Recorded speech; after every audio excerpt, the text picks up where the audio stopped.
जय हिंद। आज हम बात करेंगे हमारा जो कुछ हमारे चैप्टर का कुछ चीज़ छूट गया था उसके विषय में आज हम बात करेंगे। जो हमारा अम्ल क्षार और लवण जो था, इसमें हमने कुछ ऐसे टॉपिक्स जो हमने कवर नहीं कर पाया था पहली वीडियो में, तो उस वीडियो को आज हम पूरा फिनिश करेंगे।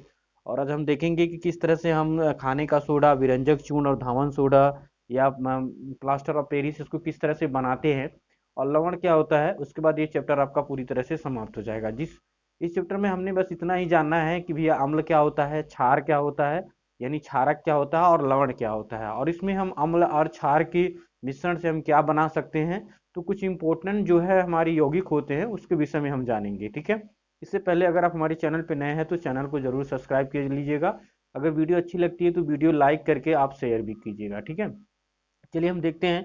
अब हम जानेंगे इस टॉपिक का जो थर्ड वाला हमारा जो पॉइंट है उसको हम देखते हैं कि लवण किसे कहते हैं, यानी साल्ट किसके कहते हैं। तो देखिए लवण जो होता है, अगर आप अम्ल और क्षार के मिश्रण को अगर आप मिला देते हैं तो उसके बाद जो उदासीन पदार्थ जो मिलता है, ये उदासीन यौगिक जो आपका बनता है उसी को हम क्या कहते हैं, लवण कहते हैं।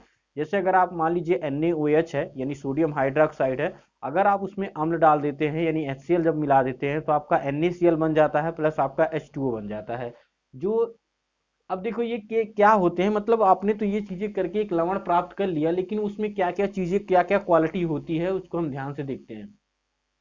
देखिए जो भी आपका आयनिक यौगिक बनेगा, आयनिक का मतलब मान लीजिए नमक है, नमक एक आयनिक यौगिक है, ठीक है। अगर आप इसको पानी में घोल देते हैं तो दोबारा अपने आयनों में टूट जाता है, यानी Na+ और Cl नेगेटिव में टूट जाता है, क्योंकि ये आयनिक यौगिक होते हैं। अब ये आगे चीजें मैंने आपको बताया था, बॉन्ड बॉन्ड फॉर्मेशन में बताया था कि आयनिक बॉन्ड होते हैं, विद्युत संयोजक बॉन्ड जिसे बोलते हैं।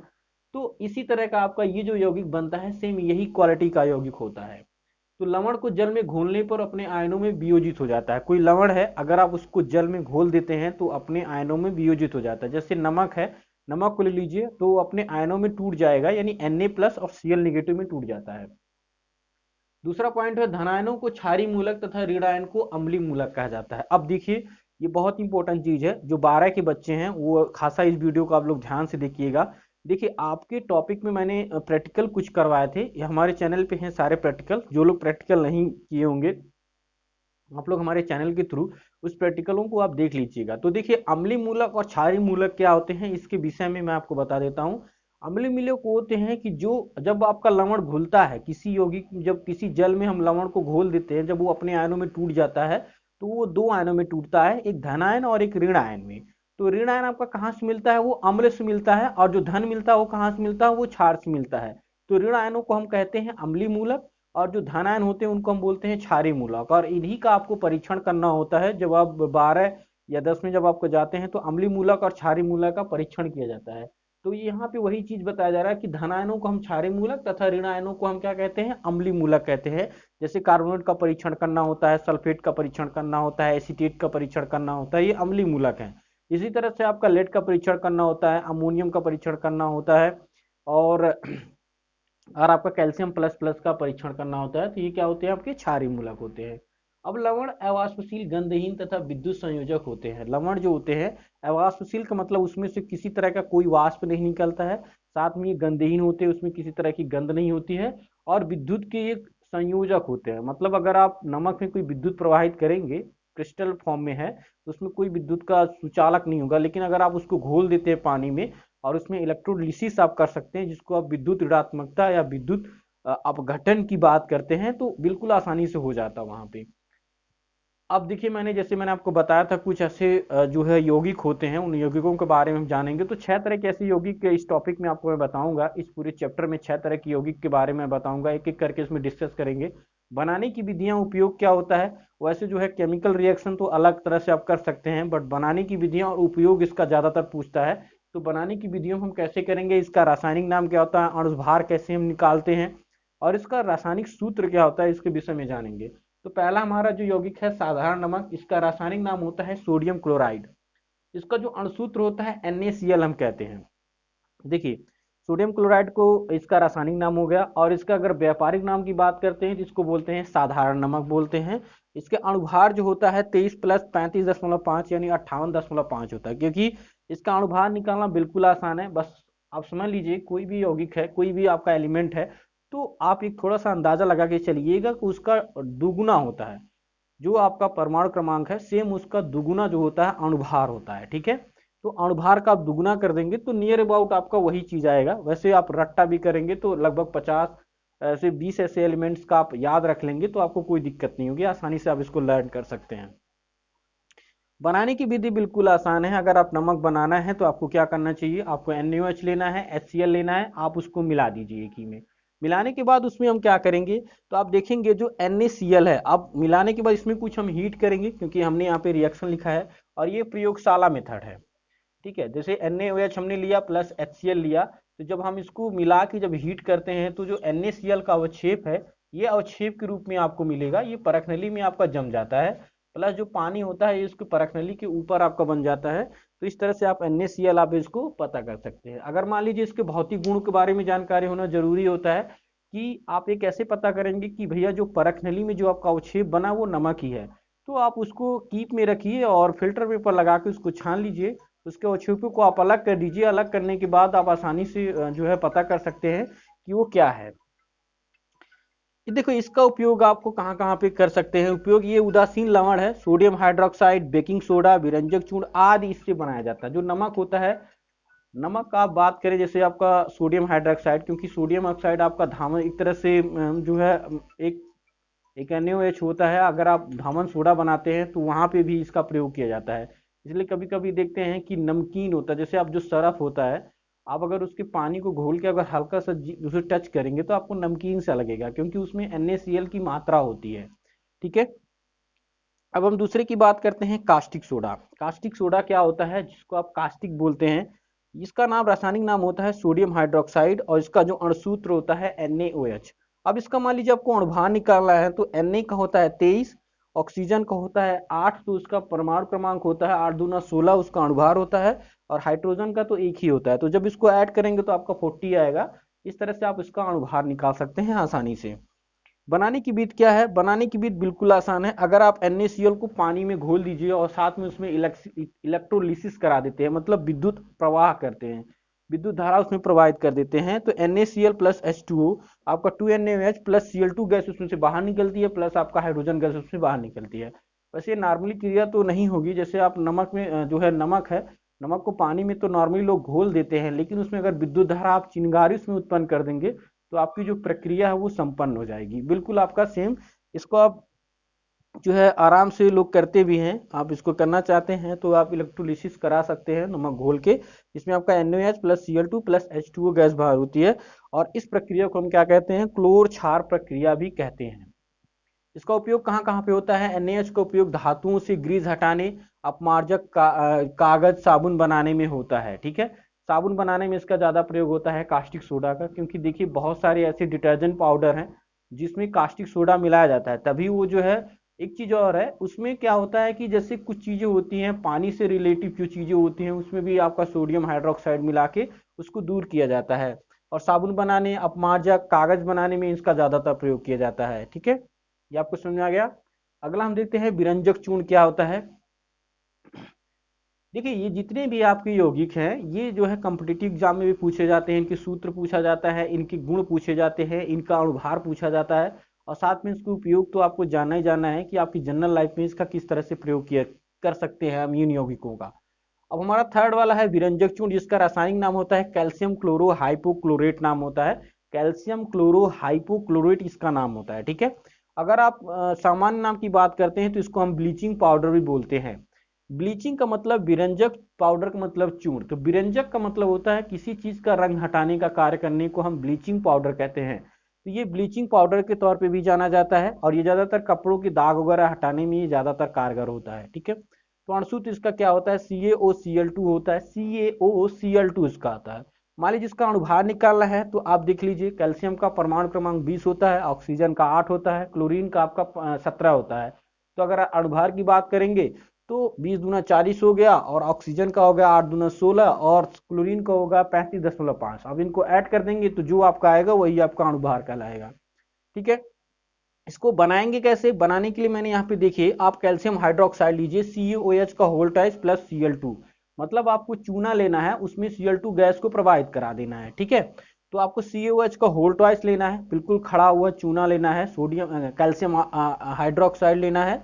उसके बाद आप उसमें Cl2 गैस प्रोवाइड करा के उसको जब आप गर्म करते हैं तो CaOCl2 प्लस H2O बन जाता है, उसमें पानी निकलता है प्लस आपका कैल्शियम क्लोरो हाइपोक्लोरेट करके आपका यौगिक बन जाता है। और ये विधि क्या कहलाती है? ये विधि आपका हेसन क्लेवर या बैचमैन विधि भी इसको बोलते हैं। ज्यादातर पूछता है कि बैचमैन विधि हम क्या करते हैं, बैचमैन विधि से हम क्या बनाते हैं, कैल्शियम क्लोरो हाइपोक्लोरेट बनाते हैं, जिसको हम हेसन क्लोरो क्लेवर या बैचमैन विधि भी बोलते हैं। ठीक है, इसके उपयोग की अगर हम बात करते हैं तो ये उपयोग देखिए इसका कहाँ कहाँ पे होता है। उपयोग इसके रंग उड़ाने में ज्यादातर कार्य करता है, कपड़ों के रंग चढ़ाने में ज्यादा कार्य करता है, दवाइयां बनाने में इसका ज्यादातर प्रयोग होता है। ठीक है, तो कई सारे इसके उपयोग हम कर सकते हैं। तो ये फैक्ट्रियों में या जहाँ पे जो है कागज बनाने में भी इसका प्रयोग किया जाता है, क्योंकि कागज चीनी को शुद्ध करने में, चीनी का जो रंग क्रिस्टल होता है उसको शुद्ध करने में भी इसका ज्यादा प्रयोग किया जाता है। ठीक है, तो इसका काफी ज्यादा प्रयोग किया जाता है, इंडस्ट्रियली तौर पे ये ज्यादा यूज होता है। अब हम चौथा बात करते हैं खाने का सोडा, जिसको हम सोडियम बाइकार्बोनेट भी बोलते हैं। खाने का सोडा आप देखे होंगे कि दुकानों पे भी मिलता है खाने वाला सोडा, और ये किसी भी भोज्य पदार्थ को या खाने वाली चीजों को स्पंजी बना देता है, ज्यादा सॉफ्टी बना देता है, ये खाने का सोडा होता है। तो इसके बारे में जानते हैं, खाने का सोडा क्या होता है। इसका रासायनिक नाम होता है बाइकार्बोनेट और इसका जो सूत्र होता है NaHCO3 होता है। ठीक है, इसका अगर हम अणुभार की बात करेंगे तो इसका अणुभार होता है 84। इसको निकालना बिल्कुल आसान है। देखिए Na का आपको अणुभार पता होना चाहिए, प्लस आपका हाइड्रोजन का तो एक होता है कार्बन, और ऑक्सीजन का आपको ऑलरेडी आपको पता होना चाहिए कि 8 दूना 16 होता है, उसका 3 गुना लिया गया है, तो आप इसको ऐड कर देंगे आसानी से निकल जाएगा आपका। इसको बनाने की विधि क्या है, ये प्रयोगशाला विधि है। इसको कैसे बनाते हैं, तो हम क्या लेंगे यहाँ पे, सोडियम कार्बोनेट हमें लेना है, Na2CO3 लेना है plus H2O plus CO2 gas उसमें प्रवाहित कराएंगे तो हमें क्या मिलेगा, 2NaHCO3 मिलेगा। यानी अगर आप सोडियम कार्बोनेट को आप पानी के साथ कार्बन डाइऑक्साइड की उपस्थिति में अगर आप उसको हीट कर देते हैं, गर्म कर देते हैं, तो आपको क्या बन जाएगा, आपको मिलेगा सोडियम बाइकार्बोनेट, जिसको आप जो है खाने वाला सोडा बोलते हैं, या आप उसको बोल सकते हैं सोडियम बाइकार्बोनेट इसको बोल सकते हैं। देखिए H लगा हुआ तो सोडियम हाइड्रोजन भी हम इसको बोलते हैं, सोडियम हाइड्रोजन कार्बोनेट भी बोलते हैं इसको। ठीक है, तो ये प्रक्रिया के थ्रू आप इसको निर्माण कर सकते हैं। उपयोग की बात करते हैं तो उपयोग देखिए, बेकिंग सोडा तथा पोटेशियम हाइड्रोजन झाग युक्त पेय पदार्थ अमाशय की अम्लता दूर करने, औषध के निर्माण में भी इसका प्रयोग किया जाता है। इसका ज्यादातर प्रयोग देखिए, जो जितनी भी आपके बेकरी वाले प्रोडक्ट्स होते हैं, जैसे आपके पाव हो गए, बिस्किट्स हो गए, जितने भी बेकरी के प्रोडक्ट्स हो गए, इसको सब ज्यादातर बनाने में इसका प्रयोग किया जाता है। तो इसको दवाइयां वगैरह में इसका काफी ज्यादा प्रयोग किया जाता है। ठीक है, 5वां नंबर हम देखते हैं धावन सोडा किसे कहते हैं। धावन सोडा, जिसका रासायनिक नाम होता है सोडियम कार्बोनेट डेकाहाइड्रेट। अब देखिए डेकाहाइड्रेट इसको क्यों बोला जाता है, क्योंकि इसके साथ 10H2O जुड़ा रहता है। 10H2O का मतलब होता है, अब ये H2O 10H2O क्यों होता है, क्योंकि उसको क्रिस्टल हम जल बोलते हैं। ये आगे मैं बताऊंगा कि क्रिस्टल जल क्या होता है। तो यही आपका क्रिस्टल जल कहलाता है। क्रिस्टल जल का मतलब होता है इसमें पानी की मात्रा कुछ ना कुछ इसमें उपस्थित रहती है। मान लीजिए आप कितना भी उसको हीट कर दीजिए, लेकिन पानी की मात्रा कुछ ना कुछ उसमें बनी रहती है, उसी को हम बोलते हैं क्रिस्टल जल बोलते हैं। ठीक है, इसका सोडियम जो है रासायनिक नाम मैंने बता दिया, सोडियम कार्बोनेट डेकाहाइड्रेट बता दिया। बनाने की विधियां की अगर बात करेंगे तो देखिए, एक चीज और है इसमें कि मान लीजिए इसका अणुभार आपको निकालना है तो आप आसानी से निकाल सकते हैं। सोडियम का 23 होता है, कार्बन का 6 दूना 12 होता है, ऑक्सीजन का 8 दूना 16 होता है। तो अब जितना जितना उसमें मिला है आप उसको ऐड कर दीजिए। मान लीजिए 23 है तो 23 दूना 46 हो गया, कार्बन 1 है तो 12 हो गया, ऑक्सीजन उसमें कितना है 3 भाग में है तो उसका 32 का 3 गुना कर दीजिए, प्लस हाइड्रोजन पानी का कितना होता है 18 होता है, वो 10 गुना है तो 18 दहिया में 180 हो जाएगा आपका, तो उसको आप ऐड कर देंगे तो आसानी से आपका अणुभार निकल जाएगा। बनाने की विधि के बारे में जानते हैं तो बनाने की विधि बहुत ही आसान है। आप क्या लीजिए, सोडियम कार्बोनेट लीजिए, सोडियम कार्बोनेट में आप पानी मिला दीजिए और इसको आप हीट कर देंगे तो ऑटोमेटिक आपको क्या मिल जाएगा, सोडियम कार्बोनेट, उसके बाद डेका हाइड्रेट, यानी आपको क्या मिल जाएगा, धावन सोडा मिल जाता है। ठीक है, धावन सोडा या धोने वाला सोडा एक ही चीज होता है। अभी देखिए उपयोग इसका कहाँ पे होता है, जल की कठोरता को कांच बनाने में, आंख की दवाई बनाने में, कास्टिक सोडा बनाने में इसका प्रयोग किया जाता है। अब जल की कठोरता से तात्पर्य ये है कि देखिए बहुत सारे जल ऐसे होते हैं, वो कठोरता में मैंने जल के बारे में जब मैंने आपको पढ़ाया था तो वहां पे सारी चीजें बताया था कि जल जो है कई तरह से कठोर होता है। जल चार प्रकार से होते हैं, जैसे एक पेयजल होता है, एक भारी जल, एक तो एक हैवी जल, और एक आपका जो है आसुत जल। तो जल चार प्रकार के होते हैं। अब जो है कठोर जल जो होता है उसमें कई तरह की कठोरता होती है। एक आपका अस्थाई कठोरता होती है, एक अस्थाई कठोरता होती है। तो जो अस्थाई कठोरता होती है, नहीं परमानेंट जो है, जो परमानेंट जो हार्डनेस होती है, उसको दूर करने के लिए आपको कई सारे मेथड लगाएंगे, लेकिन अस्थाई कठोरता को आप उबाल के ही उसमें से दूर कर सकते हैं। अब ये कठोरता किस कारण से होती है? सोडियम, सॉरी, कैल्शियम और मैग्नीशियम के कार्बोनेट, बाइकार्बोनेट, सल्फेट, क्लोराइड, ये सारे मिश्रण से ही क्या बन जाता है? आपकी कठोरता उपलब्ध हो जाती है। तो आप ये जल के बारे में मैंने पूरी डिटेल डाल रखा है, तो अगर आप उसको जानना चाहते हैं तो हमारी प्लेलिस्ट में जाके वीडियो को देख सकते हैं आसानी से। देखिए, अब हम छठा नंबर जानेंगे, plaster of Paris. Plaster of Paris क्या होता है? जिसको हम बोलते हैं कैल्शियम सल्फेट, CaSO4 बोलते हैं, और इसमें हाफ H2O, थोड़ी सी मात्रा में पानी होता है, ठीक है। तो कैल्शियम सल्फेट और हाफ H2O, मतलब बहुत ही कम मात्रा में आपको पानी मिलेगा। इसका अणुभार कितना होता है? 136.134 होता है, मतलब 136.134 इसका अणुभार होता है, ठीक है। बनाने की विधि क्या होती है? कैल्शियम सल्फेट प्लस आप इसमें जो है 2 भाग आप पानी मिला दीजिए, और इसको कितने डिग्री सेंटीग्रेड तक आपको हीट करना है? 373 डिग्री सेंटीग्रेड, सॉरी 373 केल्विन तक आपको इसको हीट करना है। हीट करेंगे तो जो है आपका 3/2 भाग जो पानी होता है वो बाहर चला जाएगा, बाकी 1/2 भाग आपको पानी मिलेगा, और पानी मिलने के बाद आपको क्या करना है? इसमें आपका मिल जाएगा, तो इसको बोलते हैं कैल्शियम सल्फेट बोलते हैं। इसी को हम क्या बोलते हैं? Plaster of Paris. अब इसका उपयोग कहाँ पे होता है? देखिए, जब आपकी किसी की हड्डी जब टूट जाती है तो वही आपका लगाया जाता है, जिसको आप बोलते हैं प्लास्टर ऑफ पेरिस।